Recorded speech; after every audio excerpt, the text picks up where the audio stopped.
गुरु माता पिता गुरु बंधु सखा गुरु माता पिता गुरु बंधु सखा तिम्रो चरणमा स्वामी मेरो कोटि प्रणाम तिम्रो चरणमा स्वामी मेरो कोटि प्रणाम।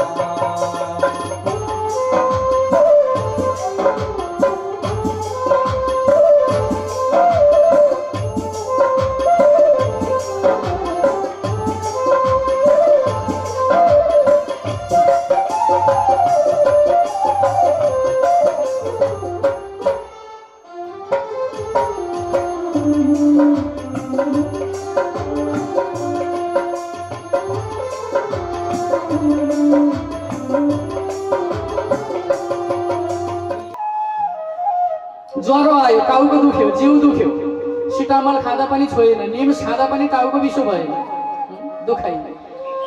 हे भगवान, म त मर्ने भएँ भन्नुहोस्, एउटा रुमाल भिजाएर टाउको टनक्क बाँधेर सुत्नुहोस् त। भगवानले तपाईँलाई दुखाइ बिस्तारै बिस्तारै कम्ती गराइदिनु भएन भने कपिलदेव भट्टलाई तुरुन्त फोन लगाइहाल्नुहोस्। गुरु, तपाईँले बोल्नु भएको थियो, रेकर्डिङ थियो, झुटो बोल्नु भएछ। अन्त्य नारायण स्मृति, नारायण भगवानको नाम नजपिकन जीवन मुक्ति हुन सक्दैन। जय राम नारायण नारायण भज परानी, नारायण नारायण भज परानी। यो शरीर मरेपछि हुन्छ खरानी। हरि नारायण नारायण भज परानी, नारायण नारायण भज परानी। यो शरीर मरेपछि हुन्छ खरानी, यो शरीर मरेपछि हुन्छ खरानी।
जय हो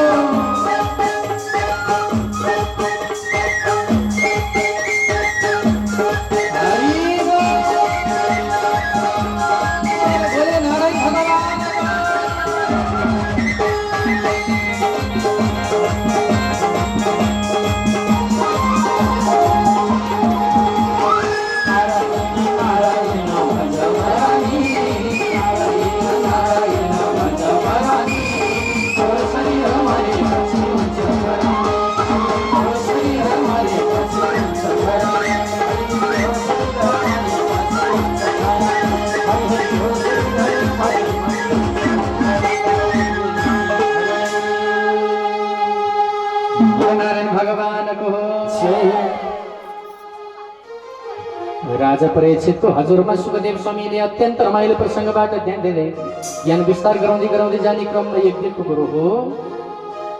नमः परस्मै पुरुषाय भूयसी सदूत अवस्थान निरोध लीलाया गृहीत शक्तिर्त्रितय देहम अन्तर्भवाय उपलक्ष्म वर्तमने। जसको चिन्तनको प्रभावबाट गाली गर्दा पनि, मार्नलाई जाने राक्षसले पनि, माया गरेर जानेले पनि जीवनयापन गरेर जान पाउनेवाला, वैकुण्ठ पुर्याइदिनेवाला भगवान दयाका सागर प्रभु, तपाईँलाई हाम्रो बारम्बार नमस्कार। यत् कीर्तनं यत् स्मरणं यत् दीक्षणं यत् वन्दनं यत् श्रवणं यदर्हणं लोकस्य सद्यो विदुमति कल्मषं तस्मै सुभद्रा सर्वेशै नमो नमः। जसको ध्यान गर्नाले, जसको मनन गर्नाले, जसको कीर्तन गाउनाले जसको चिन्तन गर्नाले, जसको पाउको सेवा गर्नाले, जसको भक्त बन्नाले, जसको दासी बन्नाले यस लोक र परलोक उद्धार गराइदिनेवाला भगवान कृष्ण तपाईँलाई मेरो नमस्कार। किरात हुरन्द्र पुलिन्द पुल्कसा आविर कङ्की यवनाथ सादय यन्ने च पापा यदुपाश्रय श्रेय शुद्धिन्ति तस्मै प्रभु विष्णवे नमः। किरात वै हुरन्द्र पुलिन्द पुल्कसा आविर कङ्की यवनाथ सादीहरू भूषुणदेखि हात्तीसम्म, मानवदेखि दानवसम्म जसले भगवानको चिन्तन गर्छन् सबैलाई जीवन मुक्तिको दान दिने भएको हुनाले भगवान दयाका सागर हो प्रभु परमात्मा तपाईँलाई मेरो नमो नमः। श्रिय पतिर यज्ञपतिर प्रजापतिः धियं पतिर्लोकपतिर धरापतिः पतिर्गतिः चान्दक विश्व सात्वतां प्रसिद्धतां नि भगवान सतां पति। यज्ञ का पति, लोका का पति, धरा का पति, विश्व ब्रह्माण्ड का पति, लक्ष्मी का पति भगवान विष्णु तपाईँलाई मेरो दिलबाट नै सच्चा प्रेमबाट नै नमस्कार।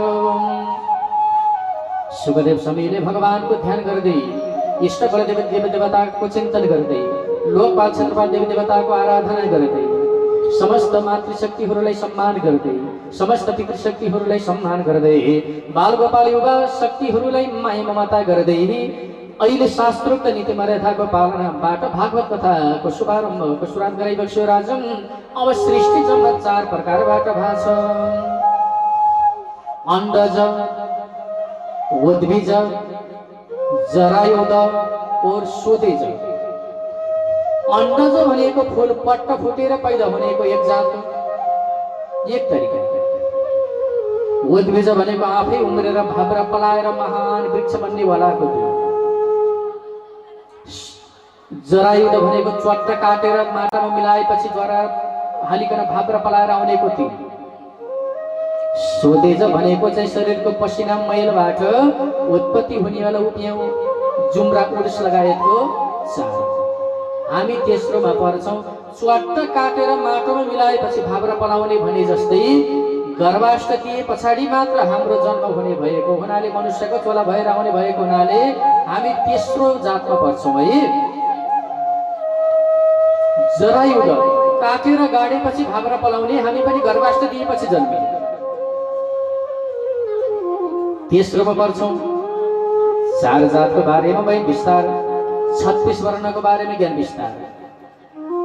36 वर्ण भनेको राई, लिम्बू, कुमाल, भट्ट, चौला, गाई, थापा, पुन, घिम्रे, अधिकारी भनिए जस्तो होइन, कार्की, दाहाल भनिए जस्तो होइन। 36 वर्ण भनेको चाहिँ कबाट गन्दै जाँदा ज्ञसम्मका 36वटा अक्षर छन्, त्यही हो 36 वर्ण। यो नेपाल एउटा 4 जात 36 वर्णको सिङ्गो फुलबारी हो भने चाहिँ एउटा लामो धागो छ, सत्यता रूपी सियो त्यो धागोको टुप्पामा छ। त्यही सत्यता रूपी सियोले रङ्गी चङ्गी हामी सबै जातित्व रूपी फुलहरू छौँ। त्यही रङ्गी चङ्गी जातित्व रूपी फुललाई सियोले माला बनाइरहेछ, लगेर धागोमा अल्झाइरहेछ। अब त्यो एउटा सुन्दर माला बन्यो, त्यही माला हो 4 जात 36 वर्णको फुलबारी सिङ्गो नेपाल। हामी महान छौँ, हामी यो पवित्र भूमिमा जन्मिन पाउनेवाला भाग्यमानी छौँ। गौतम बुद्धको जन्म भएको पुण्य नगरी, वेदव्यास महर्षि यो शास्त्रको रचना गर्ने व्यक्तिलाई जन्माएको पुण्य धाम हो, 33 कोटी देवताको पुण्य धाम हो। मैले एउटा कुरो भन्नै पर्छ। एकजना सन्त बाबा वृन्दावनको आश्रमबाट बाबा म सँगै आउँदै थियौँ। यो बर्डरमा आइपुग्ने बित्तिकै, नेपालमा प्रवेश गर्ने बित्तिकै बाबाले गाडी रोकेर घप्लक्क शिर झुकाएर जमिनमा ढोगेर त्यो माटोको टिका लगाउनु। अनि आइयो, हामी फेरि 15 दिनको बिचमा फेरि हामी वृन्दावन फर्क्यौँ। म पनि बसे 4 वर्ष वृन्दावन, आउने जाने अझै पनि छ। फेरि जाने बेलामा बाबा त्यही बर्डरमा पुग्ने बित्तिकै गाडी टक्क रोकेर घप्लक्क, धन्य मेरो कर्मभूमि, धन्य 33 कोटी देवताको बसोबास भएको भूमि, कति भाग्यमानी रहेछन् नेपालमा जन्मिन पाउनेवाला व्यक्तित्वहरू। हामी त कति अभागी रहेछौँ। यो नेपाल जस्तो सुन्दरमय फुलबारीमा जन्मिन भए पनि हुन्थ्यो। त्यही टिका लगाएर अब आउन सक्छु सक्दिनँ, भगवान, मातृशक्ति, 33 कोटी देवता म हजुरको भक्त बनेको छु है भन्नुभयो। भप्लक्क बाबाले भोगेर फेरि हामी गाडी चढेर वृन्दावन लाग्यौँ। एकचोटि ताली बजाउँदा यो पुण्य नगरीमा जन्मिन पाउने हामी भाग्यमानी व्यक्तित्वले। हाम्रो कर्म पुण्य कर्म नभइकन यो पुण्य धाममा जन्मिन पाउने पनि छैन, भाग्यमानी पनि छौँ। त्यसैले 4 जात 36 वर्णको यो एउटा फुलबारी आनन्दमय छ। हरिहर क्षेत्र धाम यही छ, 33 कोटी देवताको वास यही छ, ठुला ठुला नदी नालाहरू यही छन्, प्राकृतिक सौन्दर्यता यही छ। भगवान अत्यन्त प्रसन्न भएर खुसी हुने ठाउँ यही छ। भगवान कृष्णले नेपालको पहिलो चोटि आएर रामेछापको पवित्र नगरीमा आएर भगवान कृष्णले आएर पाइला टेकेको। देवादिदेव भोले बाबाले मर्तलोकमा आएर पहिला भीमेश्वर, दोलखाको भीमेश्वर त्रिशूल चढाएको। कैलाश अधिपति भोले बाबाले आएर, दोलखा नै हो जस्तो लाग्छ मलाई, एउटा पवित्र के नाम थियो, आएर तपस्या गरेको ठाउँ। जगदम्बा भुवनेश्वरी आमा सतीले आएर तपस्या गरेको ठाउँ अहिले पनि उमाकुण्ड भनेर त्यहाँ गाउँपालिका पनि भयो कि जस्तो मलाई लागेको छ। दोलखाको सैलुङ भगवान देवादिदेव भोले बाबाले आएर तपस्या गरेको पवित्र धाम रामेछाप, पवित्र धाम। गौतम बुद्धले आएर पाइला टेकेको जिल्ला पवित्र, शान्तिका दूत बुद्ध भगवानले। गौतम बुद्ध जस्ता सपूत व्यक्तिको जन्म भएको यो पवित्र धाम कति भाग्यमानी छ। गौरी शङ्कर हिमाल छ कि छैन? किन कोही जान नसकेको चुचुरामा? भगवान देवादिदेव भोले बाबाले सती देवीको साथमा आनन्द लिएको पुण्यधाम यही छ। हामी देखिरहेछौँ देवीको रिस कहीँ गएर शान्त नभएको यही दोलखाको कालिन चोकमा जस्तो लाग्छ मलाई। कालिन चोक भगवती कालिन चोकको ठाउँमा आएर देवीको रिस सामने भएको ठाउँ। काभ्रेको दुती खाँडा देवी दानवहरूसँग रिसले चुर भएर देवीले आफ्नै खुट्टा काटेर, एक खुट्टा काटेर बसेको दुती खाँडा देवी मन्दिर यही काभ्रेमा छ। तर हामी धेरै पछाडि छौँ। हामीले यस्ता तत्त्वलाई खोज्नुपर्छ है। हामी त भाग्यमानी छौँ, धेरै भाग्यमानी छौँ, महान छौँ। त्यसैले यही सत्यतालाई पहिचान गर्दै 4 जात 36 वर्णको एउटा सिंहको यो फुलबारी हो नेपाल। यही नेपालमा हामी छौँ, त्यही धागोमा हामी माला बनेर बसिरहेछौँ, रङ्गी चङ्गी छौँ, सबै जातित्वहरू छौँ। हामी भन्छौँ नि अहिले ब्राह्मण क्षेत्री वैश्य शूद्र भन्छौँ, अपमान गर्छौँ। अपमान पनि गर्नु हुँदैन है। ब्राह्मण क्षेत्री वैश्य शूद्र 4 जातमा अब यो समयलाई रूपान्तर सँगसँगै जिउनको लागि, कर्म गरेर बाँच्नको लागि, सहज तरिकाले दिनचर्या बिताउनको लागि 4 जातमा यही 4 नियमलाई मध्यनजर गर्दै सृष्टि अगाडि बढाउनु भएको छ। पहिलो हो ब्रह्मकुल, ब्रह्मकर्म गर्ने। दोस्रो क्षेत्रीय कुल, क्षेत्र भनेको पृथ्वी, हात, शरीर, शरीरको र प्रजाको, पृथ्वीको उद्धार गर्ने जसको नाम हो क्षेत्री। यज्ञ गर्ने, गराउने, पढ्ने, पढाउने, दान लिने दिने ब्रह्मकुल। वैश्य भनेको पेट, व्यापार व्यवसाय राम्रोसँग फस्टाउने, नियममा बस्ने। भगवानका भक्त पनि धेरै वैश्यहरूमा धेरै हुनुहुन्छ। शूद्र भनेको सुधार्ने मतमा लागेको, जब गर, काम गर, कर्म गर भनेर सुधारेको मात्रै हो। शूद्र भनेको नराम्रो पनि होइन। एउटै बाबाका 4 भाइ छोरा मध्येमा जेठो छोरो धर्म कर्म गर्दो रहेछ, पूजापाठ गर्दो रहेछ। बाबु तिमीले ब्रह्मकुल सम्हाल भनिदिनु हो। ब्रह्मकुलमा गयो, ब्राह्मणस्य मुखमासिद, घाँटीदेखि माथिको भागलाई ब्रह्मकुलमा रूपान्तर गरेको छ। विराट अवतार, माइलो छोरो, पृथ्वीको र शरीरको रक्षा गर्दै प्रजाको पालनामा तत्पर भएको हुनाले माइलो छोरो क्षेत्रीय कुलपट्टि गयो। कि त छोरो डर लाग्दो, कि त छोरो भर लाग्दो, कि त छोरो रहर लाग्दो। छोरी पनि त यो तिरोटामा एउटा हुनुपर्छ। कि डर लाग्दो, त्यो ट्याटु भरेर डर लाग्दो होइन, कपाल रङ्गी चङ्गी बनाएर डर लाग्दो होइन, ज्ञानले डर लाग्दो ओहो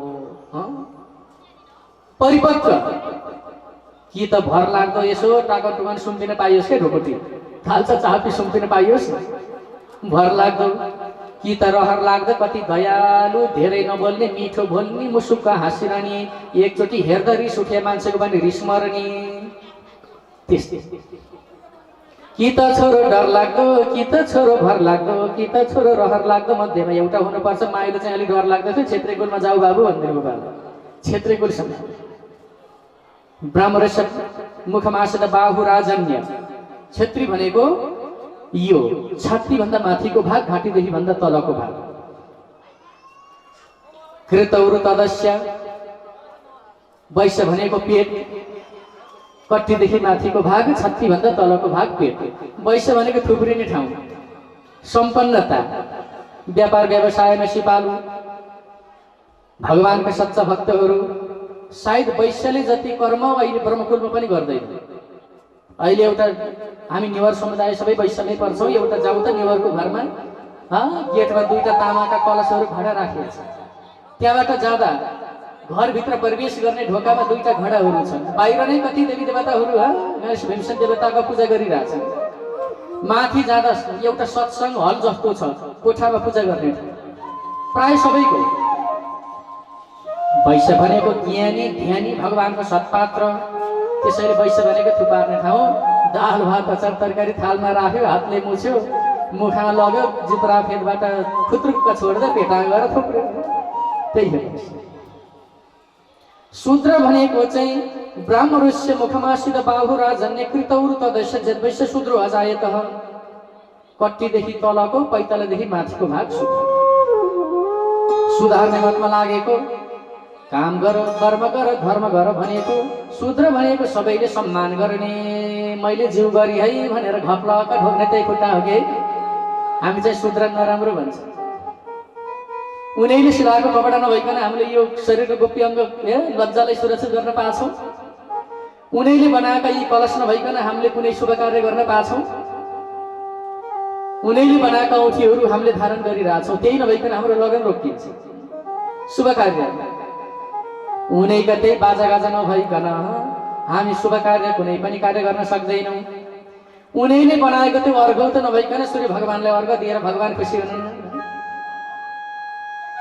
अपमान छ सम्मान छ तर ल है राम्रोसँग सत्कर्ममा लागौँ है भन्नलाई मात्रै ब्राह्मण क्षेत्री वैश्य शूद्र आफ्नो आफ्नो इष्टकुललाई मान्ने त छँदैछ नि आफ्नो आफ्नो नियम त छँदैछ तर तछाड मछाड नराम्रो नबनाऊ है सम्मान गरौँ है जन्मना जाए ते शूद्र संस्कार दुई उच्चते जन्मिँदा सबै शूद्र हो नाङ्गै हो कर्म गरे पछाडि ब्रह्मकुलमा आउने हो यदि ब्रह्मकुलमा आएर आचार संहिताले भ्रष्ट छ कर्म गर्दैन भने त्यही हो शूद्रकुल सुध्रिनु पर्यो ब्रह्मकुलमा आएर पनि कर्म गर्दैन भने अब सुध्रिनु परेन त्यही हो शूद्र शूद्रकुलमा गएर पनि ब्रह्म कर्म गर्न थाल्यो भने त्यही हो ब्रह्मकुल कर्मले प्रकाण्डित भन्यो मान्छेले भन्दैन पैसोले भन्दैन महलले भन्दैन तर कर्मबाट नै चार जातमा रूपान्तर हुँदो रहेछ भन्ने पनि सन्देश ब्रह्म कर्म बाहुनहरू बोलिरहन्छन् हामी पनि बोलिरहेछौँ चिच्चाइरहेछौँ प्राय ब्रह्म कर्म गर्नेवाला हँसिला हुन्छन् भनिएको छ हामी पनि हँसाउनु परेको छ हाँसिरहेछौँ हजुरहरू हाँसेपछि भगवान हाँसेपछि हामी भक्त हाँस्नु परेको परे आनन्द लिइरहेछौँ यसो प्राय बाहुन अलिक गरिब हुन्छन् सानो सानो कुटुरी यसो नाङ्ला पसल छ सानो र्याक त्यही पनि आधी खाली छ भने त्यो बाहुनकै यो सोध्नै पर्दैन त्यो पसल बाहुनकै अलिकति सजाएर डेकोरेसन आनन्दले मिलाएर पसल गरेको छ भने त्यो वैश्यको सोध्नै पर्दैन ठुला ठुला होलसेल छ भने पनि वैश्यको बाबा मुसुक्क हाँस्नु अलिक घर खुट्टा सुट्टा हानेर मोडल निकालेर चट्ट रङरोकन पिलिक्क पुतली सजा जस्तो छ भने त्यो घर वैश्यकै हो अग्लो घर एक ढलान गरेर रहेछ प्लास्टर उक्केर गइरहेछ रङ ल्याउन नसके हर्ल्याङ्ग भइरा गाउँघरतिर घर पाखा झरिरहेको पालीका ठाउँमा भाँचिरहेका त्यो घर सोध्नै पर्दैन त्यो बाहुनकै हो हर्ल्याङ्ग परिरहेछ वैश्य व्यापार व्यवसायमा सम्पन्न सिपालु, ब्रह्मकुल ज्ञान दिनमा सिपालु, क्षेत्रीय कुल पृथ्वीको र प्रजाको रक्षा गर्न सिपालु, शूद्रकुल केवल सबैको सेवा गर्न सिपालु। हामी नराम्रो कोही पनि होइन रहेछ भन्ने कुरो प्रष्टै थाहा भयो। भोले सद्गुरुदेव भगवानको हो। त्यसैले लौन नि मैले त दान दिन हुँदैन होला, म त शूद्रकुल नभन्नु है, म त वैश्यकुल केही नभन्नु है। सबैले सच्चा मान्ने, पूजा गर्ने, पाठ गर्ने, जप गर्ने, कर्म गर्ने, मन्दिर जाने, दान धर्म सबैले गर्ने, रोक त कसैलाई छैन। भोले सत्य सनातन धर्मको जय राम। सानो ठुलो हुँदैन जातले, हुँदैन सानो ठुलो हुँदैन जातले, रक्षा गर्छन् पशुपतिनाथले। सानो ठुलो हुँदैन जातले, रक्षा गर्छन् पशुपतिनाथले। सानो ठुलो हुँदैन जातले, रक्षा गर्छन् पशुपतिनाथले।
भोले बाबा को अब एकछिन बस्नु है।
बोलिए वैकुंठ निवासी भगवान को जय माता पिता गुरु बंधु सखा गुरु माता पिता गुरु बंधु सखा तिम्रो शरण स्वामी मेरो कोटि